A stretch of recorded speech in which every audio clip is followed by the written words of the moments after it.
देवकी परमानन्दं कृष्णं वन्दे जगद्गुरुम्।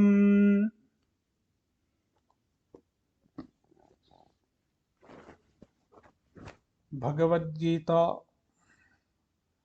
अध्याय 3 श्लोक 42। इन्द्रियाणि पराण्याहुः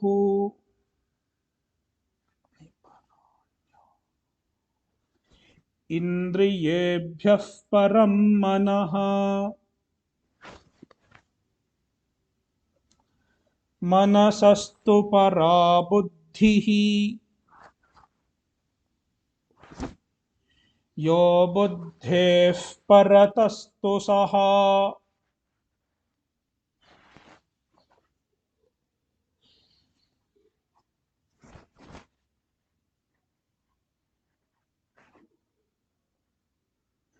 When we study any text, any portion of the text,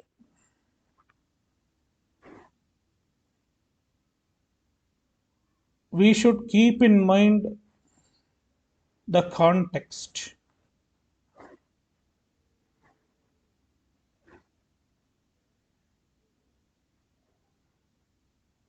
A statement, where the statement occurs. In Sanskrit, it is called prakarana. The context is called prakarana.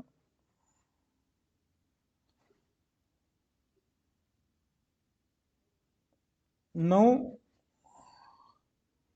the context is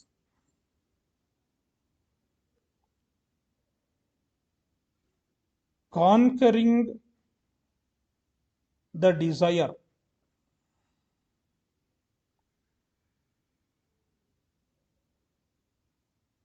Desire is an enemy.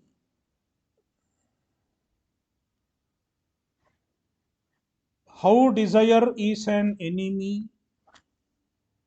I don't have to explain it now, because Bhagavan has explained it already in a few shlokas before this.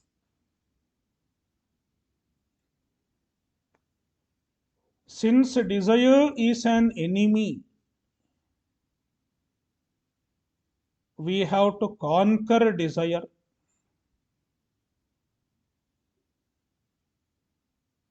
Just conquering the desire is not enough. When there is a deadly enemy, we cannot just conquer him and leave him alive, leave him at large. It is dangerous.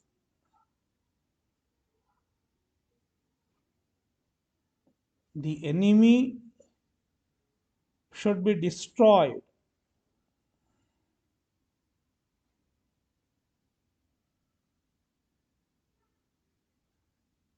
So that the enemy does not bother us once again.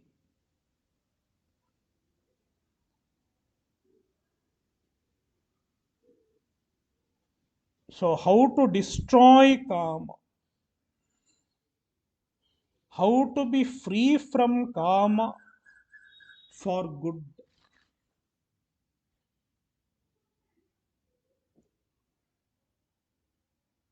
We cannot destroy karma at once.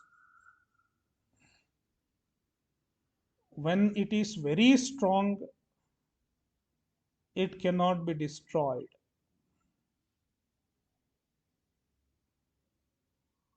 Therefore, Bhagavan suggests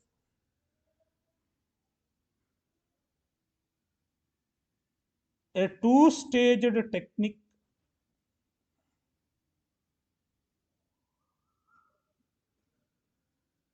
to destroy kama. In the first stage, we weaken the kama.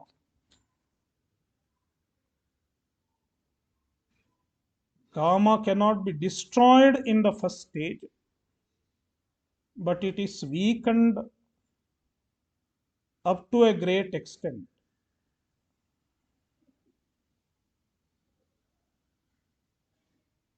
And it was revealed in Sloka 41. The way to weaken the kama is to cultivate self-discipline, to cultivate mastery over our mind and senses.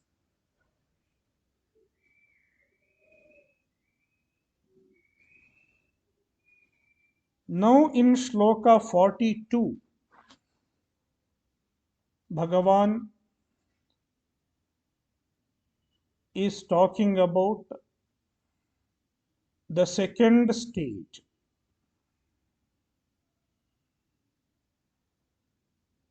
How to destroy the kama for good,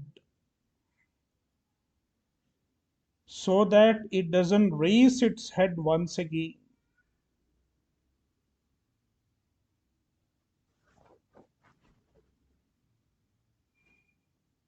The only way to be free from kama completely,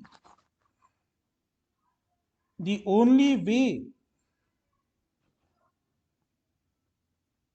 to destroy the kama for good is Atma Jnana or Brahma Jnana, knowledge of the self, knowledge of the Atma. Since Atma is nothing other than Brahman, Atma Jnana can also be called Brahma Jnana. There is no difference between Atma Jnana and Brahma Jnana. What is Atma Jnana? Knowledge of the Atma. What is Brahma Jnana? Knowledge of Brahman. Somebody asked, which one should happen first? Atma Jnana or Brahma Jnana? First I should get Atma Jnana or I should get Brahma Jnana?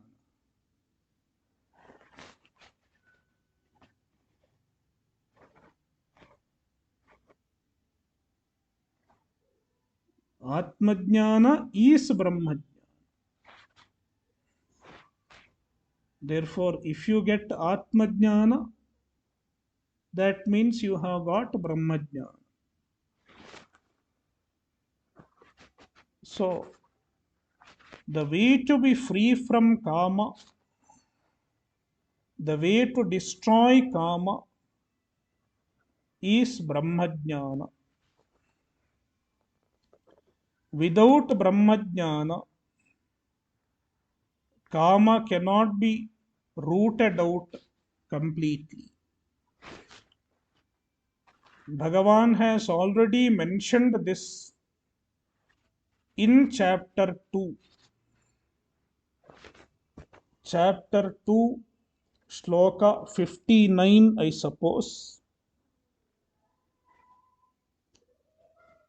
Vishaya vinivartante niraharasya dehinaha rasavarjam rasopyasya parandrishtva nivartate.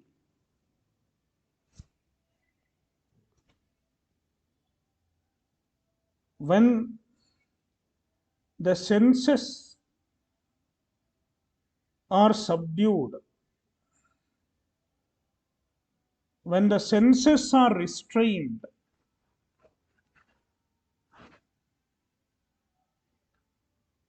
the kama is quietened for a while,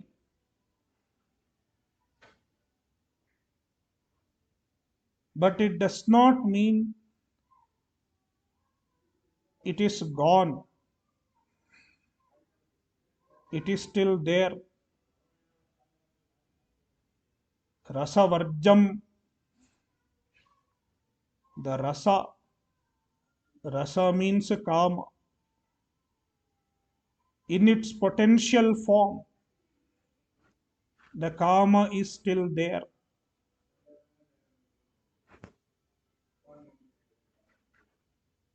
During summer, if you look at the ground, the ground is very dry. There are no grasses on the ground. But that doesn't mean all the grasses are dead. Their roots are still there. As soon as the first shower of rain pours down, you can see the grasses growing once again. Where did the grass come? It was there, but it was not manifesting. Likewise, even after cultivating self-discipline, though the karma has weakened down, it has not died out, because the cause of karma, the cause of desire is still there. What is the cause of desire? The cause of desire is ignorance, avidya or ajnana. Avidya or ajnana both mean ignorance. In fact, any ignorance is called avidya. But in Vedanta, when we say avidya or ajnana, we refer to the self-ignorance, atma ajnana or atma avidya. As long as there is self-ignorance, we will have the sense of limitation, because the ignorance has hidden our true nature. Our true nature is free from all limitations. Our true nature is anantam, free from all limitations. But the avidya hides our true nature. Therefore, we don't know that we are infinite. We are not aware of our infinite nature. The avidya doesn't stop there. In addition to hiding our true nature, the avidya makes us identify with the body and the mind, with the body, mind, and senses, with the sthula sharira as well as the sukshma sharira. We identify with them. What causes this identification? Avidya. When we identify with the body and the mind,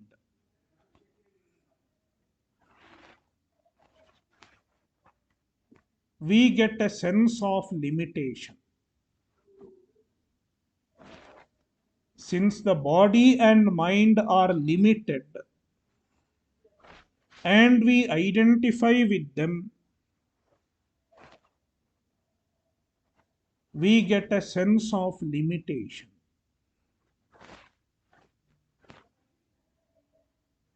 We start feeling we are limited.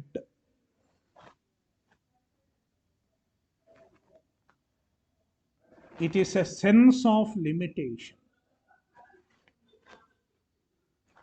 Therefore, avidya causes the sense of limitation.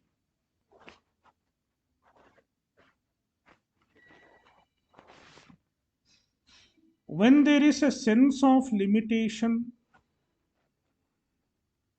we are not ready to accept it.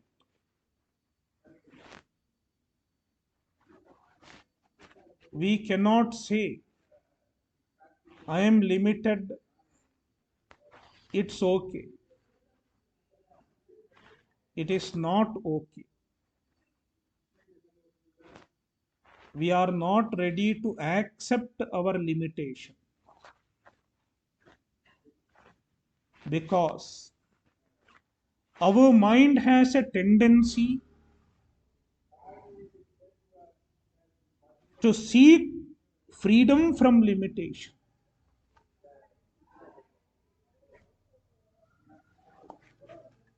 The tendency to seek freedom from limitations is intrinsic to the mind.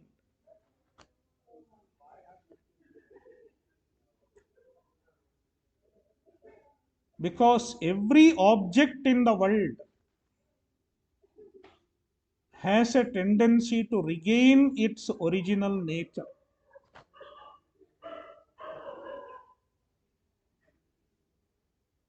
In physics, we study something called elasticity.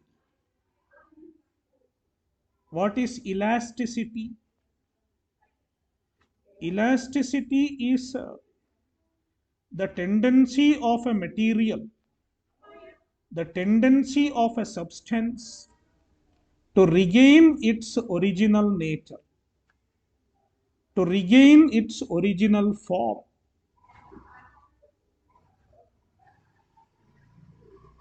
For example, if you bend a bamboo stick is straight.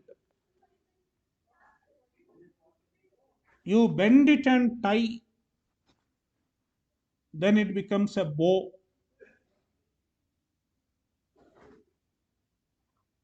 It is one way of making a bow. You have to get a bamboo stick and then tie thread to both the ends and bend it into a bow shape.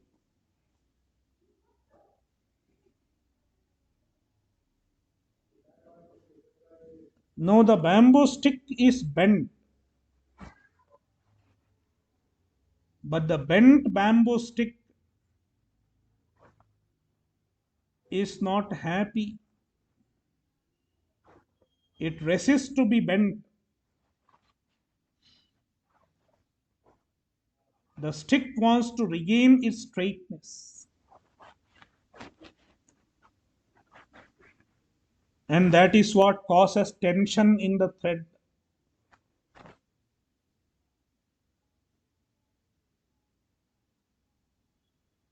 So the tension in the thread is nothing but the desire of the bamboo stick to be straight once again. You cannot blame the bamboo stick,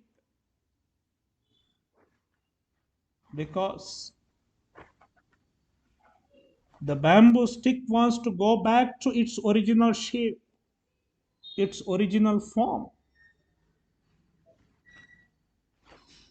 Therefore, consciously or unconsciously, every object in the world wants to regain its original shape, wants to regain its original nature, wants to rediscover its original nature. And it is true with us also.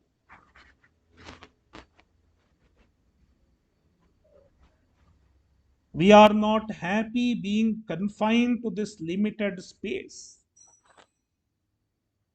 We are not happy being confined to the limited body and the mind, confined to the limited identity of a man or a woman.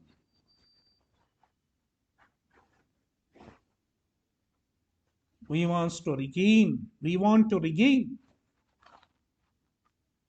our true nature of infinity.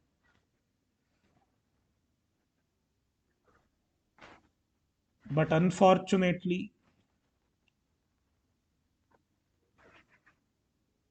we are not aware that it is our own nature.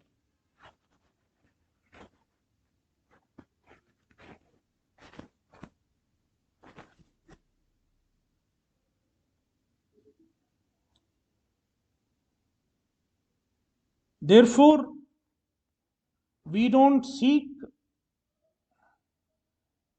the infinity, the freedom from limitation within ourselves. Instead, we seek it outside. We seek it in objects that are in front of us.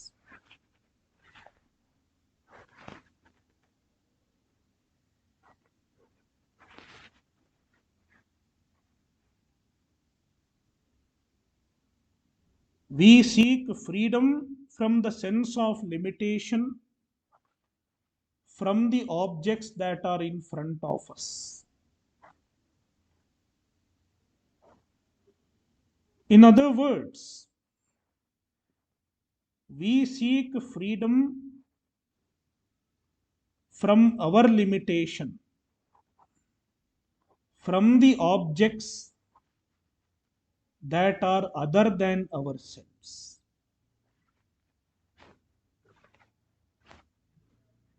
This very idea is fallacious if you think logically, because anything other than ourselves, anything other than ourself cannot add to our completeness,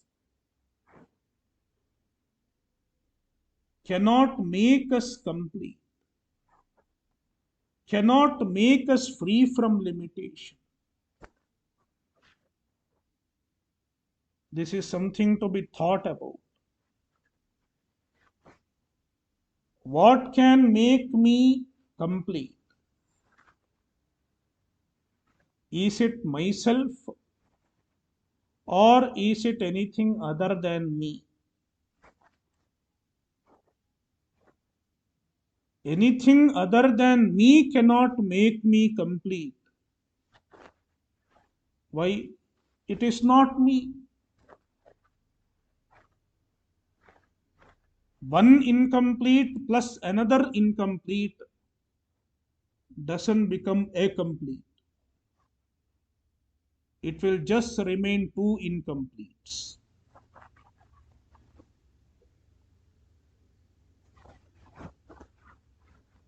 But we don't think about it.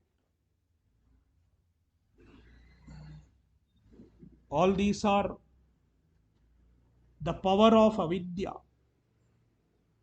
We don't think much. The avidya doesn't allow us to think. We start our life without thinking. And it is true with majority of the people. So, we are pulled towards objects outside because we are seeking completeness from them. We are seeking freedom from limitation from them. Freedom from limitation is completeness.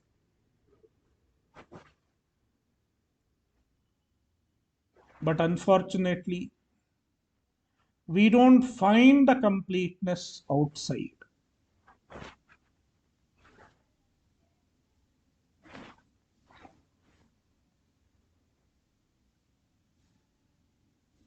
Then where should we find the completeness? Within ourselves.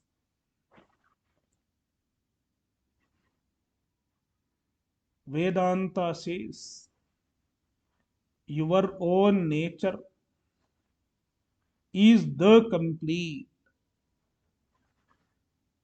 Your own nature is the infinite. Your own nature is free from all limitations.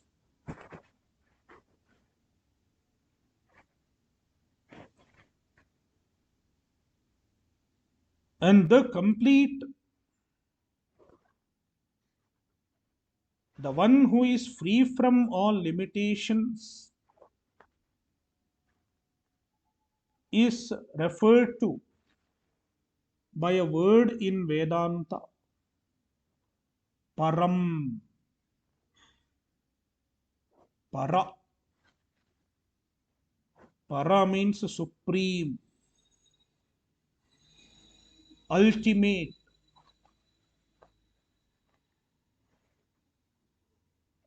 Brahmavidapnoti param.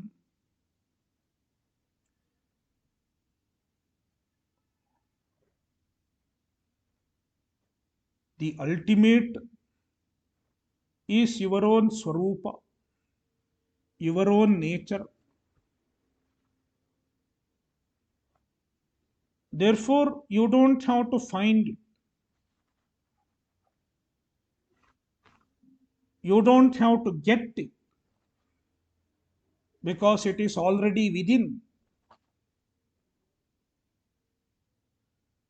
Then why do you miss it? You miss it because it is hidden by avidya.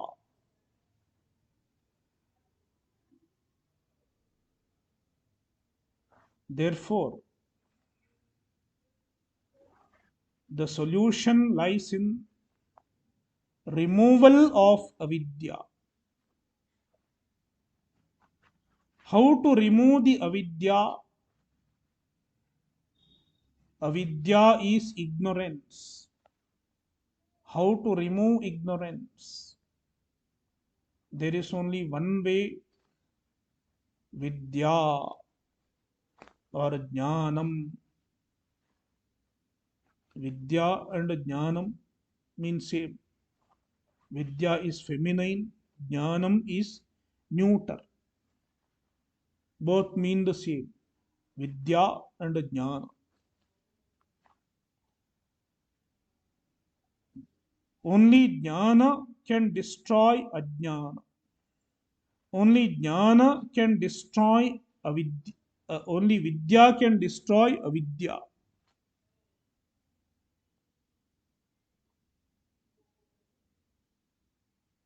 Therefore, the only solution to put an end to the desires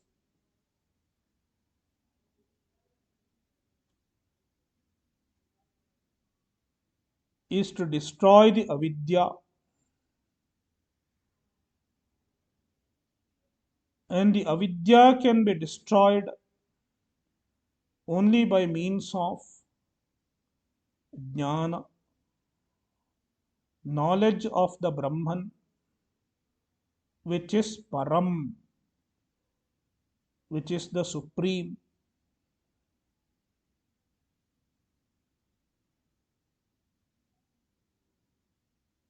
Therefore, Bhagavan is introducing the Param,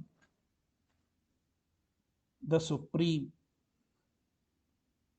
What is the Param? Only when we discover the Para, we are free from desires.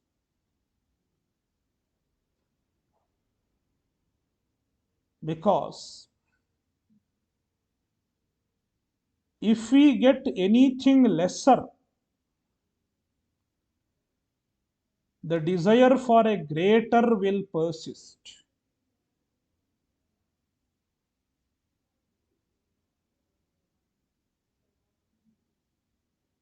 Someone becomes chief minister,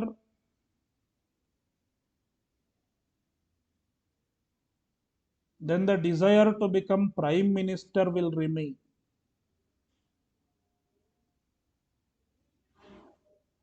Or the desire to become president will remain.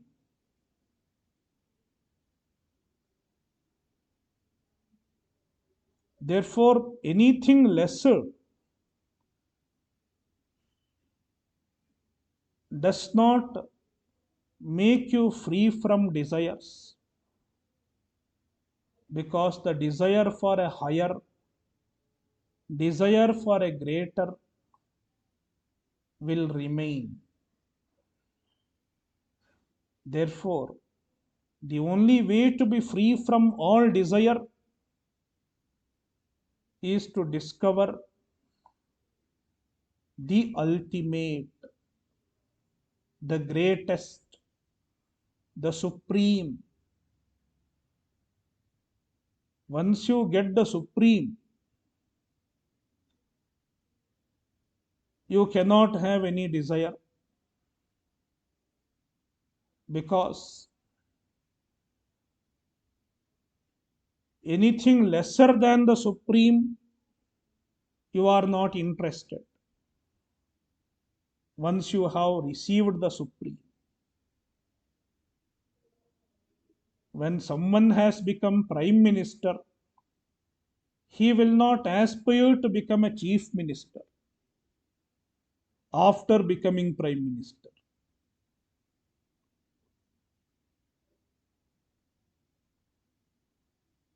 Therefore, once you have found the ultimate,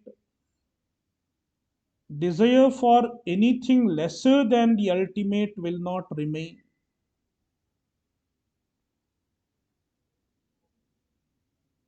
And you cannot have a desire for the ultimate also, because the ultimate is already found.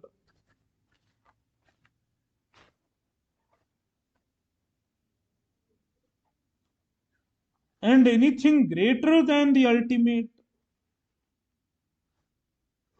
you cannot have desire for anything greater than the ultimate, because there is nothing greater than the ultimate. The very statement greater than the ultimate is a contradiction in terms. Therefore, once you have found the ultimate, once you have found the supreme, You cannot have a desire for anything lesser. You cannot have a desire for anything greater.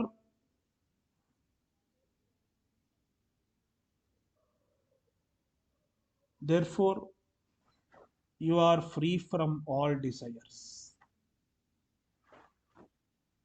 Therefore, Bhagavan says, the only way to be totally free from desires is to find the Param, the Supreme, the Ultimate, and the Greatest.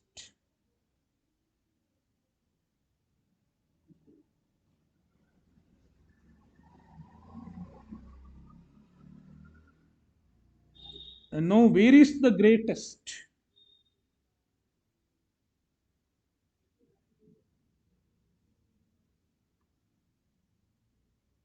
Where is the greatest? Bhagavan says, it is yourself.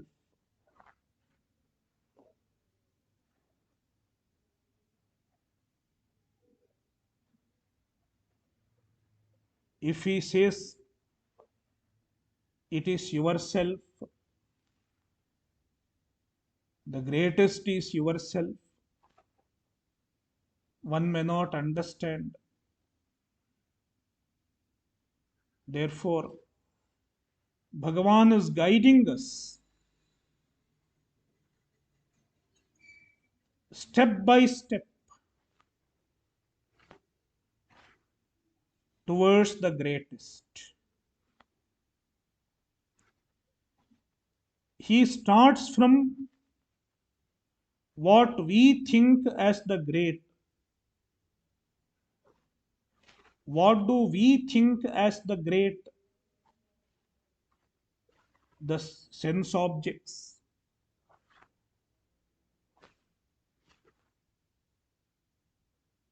We find happiness from the sense objects. Therefore, most of us think the sense objects are the great.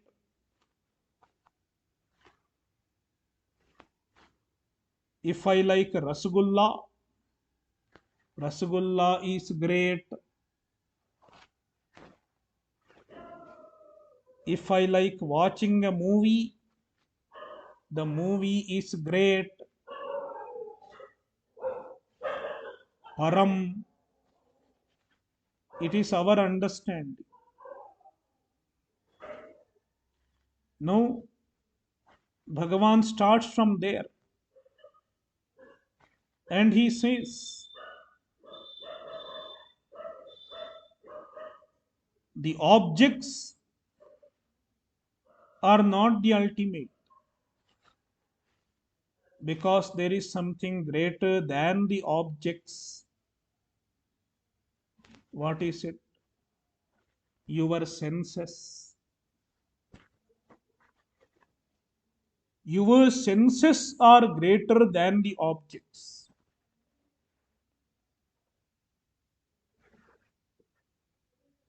Because without your senses, the objects are as good as absent.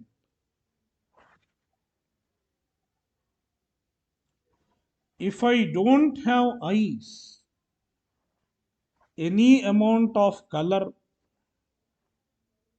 any amount of beautiful decoration is of no use for me. Beauty lies in the eyes of the beholder.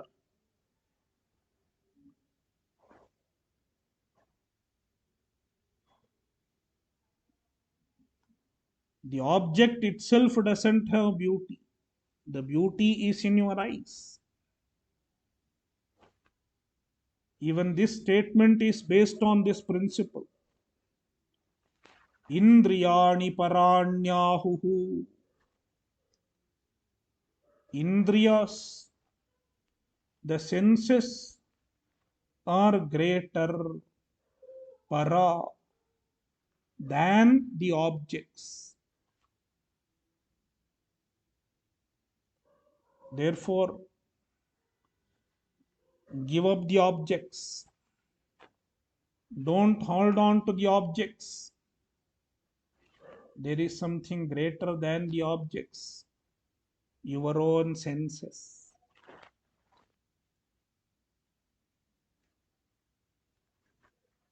Even the senses are not the ultimate. He goes one more step. The senses cannot work without the blessing of the manas. There is something called manas. Our mind consists of two faculties, manaha or manas and buddhi.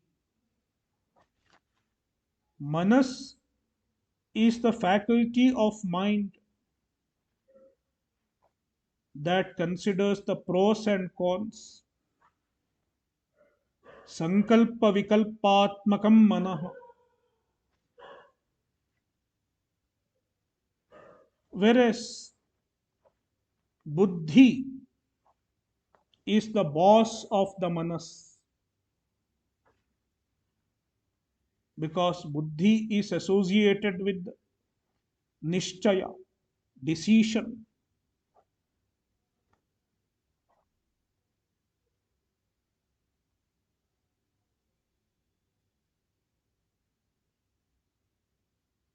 There are indriyas, five senses, and the five senses report to the manas. We saw this, we heard this. All five senses, they report to the manas. And manas receives the input from the senses and looks at them. Some are good, some are bad. And manas finally submits the report to the buddhi, the boss. And the buddhi makes the decision. Okay, do this. Therefore, manas is superior to the indriyas. Therefore, indriyebhyah param manaha. Manas is superior to the indriyas. And buddhi is superior to manas, because buddhi is the one that makes decisions, the decision faculty.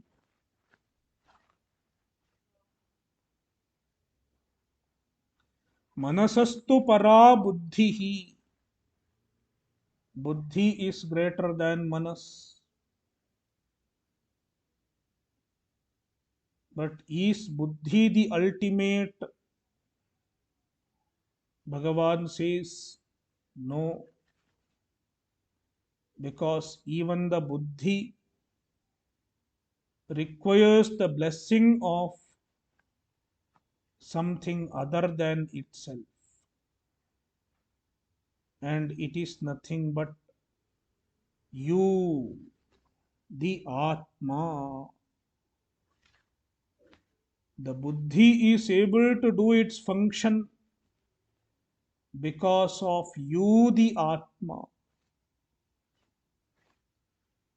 Buddhehe yo buddheh paratastu saha. Yaha buddhehe paratah. The one who is superior to buddhi also, greater than buddhi also, saha is the Atma, the Brahman. Therefore, the greatest, the ultimate is your own self, the Atma.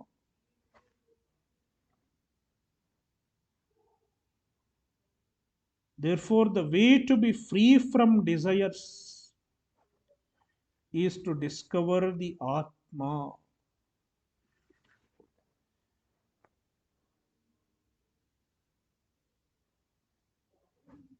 Let's go to the next shloka. एवं बुद्धेः परं बुद्ध्वा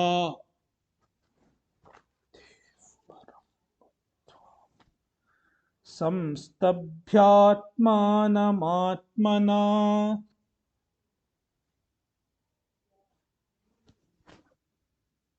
जहि शत्रुं महाबाहो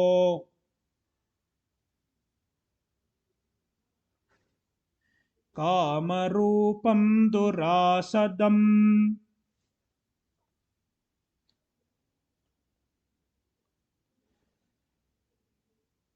Bhagavan is concluding the topic of Kama Jaya, conquering the desire.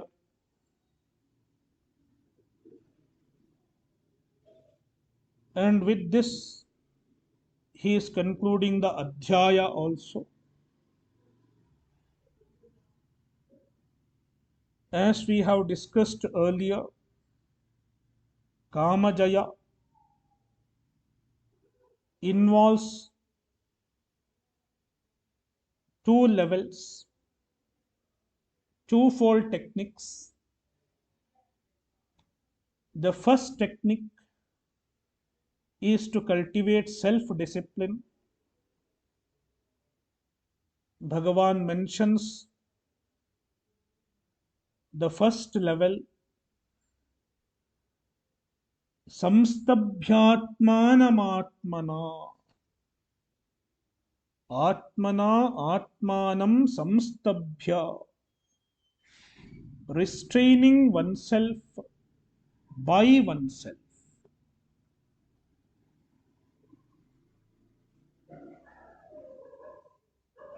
Disciplining oneself by oneself.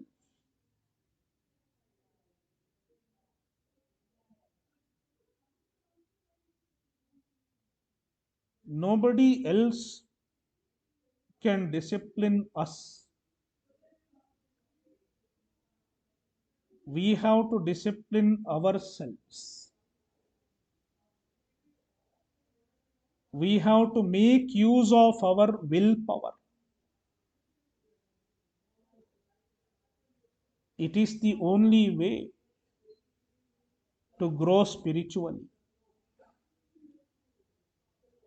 Spiritual growth is possible only if we are willing to grow spiritually.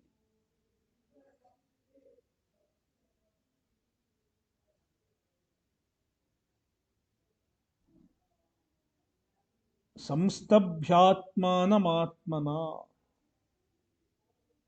This is the first stage, first step. Because without this, the second stage is not possible. Atma Jnana is not possible. Then comes the second, Buddhev Param Buddha. Evam Buddhev Param Buddha. Understanding the Atma, understanding the Brahman, who is greater than Buddhi also. Greater than Buddhi implies greater than everything. The greatest, Param, Buddha, having understood. He Mahabaho, Bhagavan is addressing Arjuna.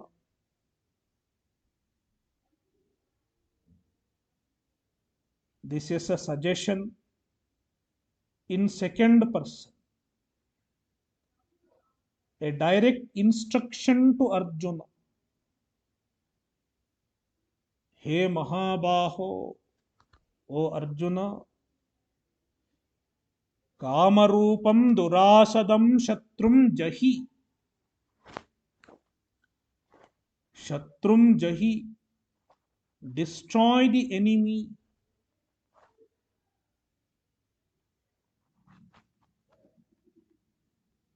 What kind of enemy? Kamarupam. Not any external enemy. This is the enemy who is sitting in your own mind, in your own senses, and your own mind. Indriyani manobuddhi asyadhisthanamuchyate. Kama is present in our own senses and our buddhi and our manas. So kama rupam shatrum, shatru, which is in the form of kama, and Bhagavan warns us. It is not easy. Don't think it is easy.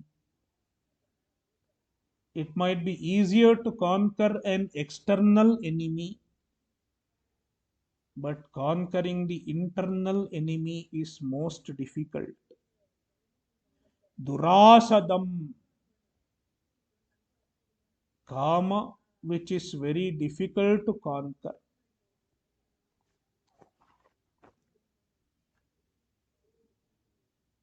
By saying Durasadam, Bhagavan implies two things.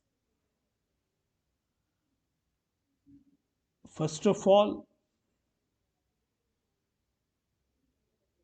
one should make extra effort. When we know something is going to be difficult, we will put special effort. Therefore, Bhagavan is suggesting us to make special effort to conquer desire. And number two, when something is going to be difficult, we should not feel bad.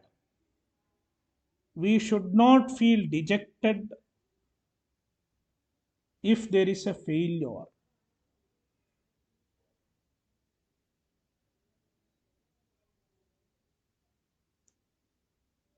If you read the story of mountaineering, how people climbed Mount Everest,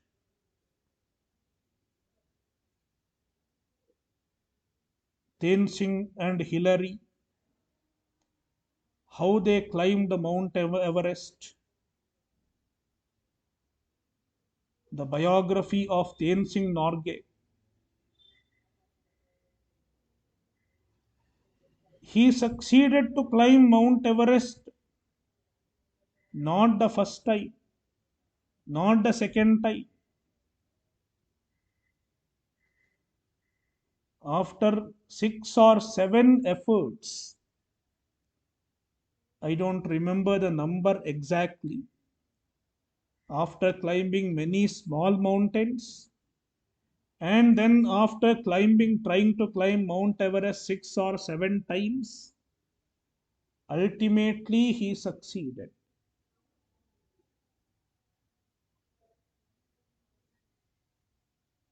And the failure was acceptable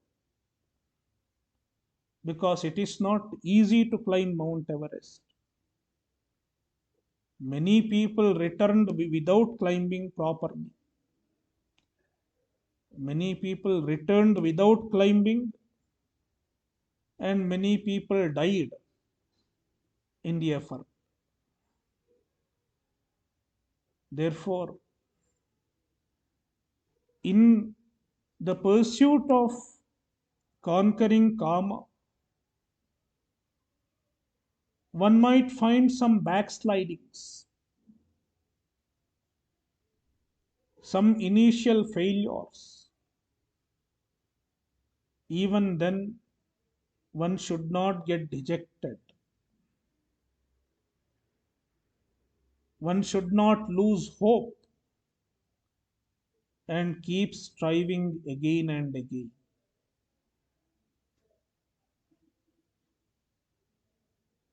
It is also implied by the word durasadam. With this, Bhagavan has concluded the chapter. Om Purnamadah Purnamidam Purnat Purnamudachyate Purnasya Purnamadaya Purnamevavashishyate Om Shanti Shanti Shanti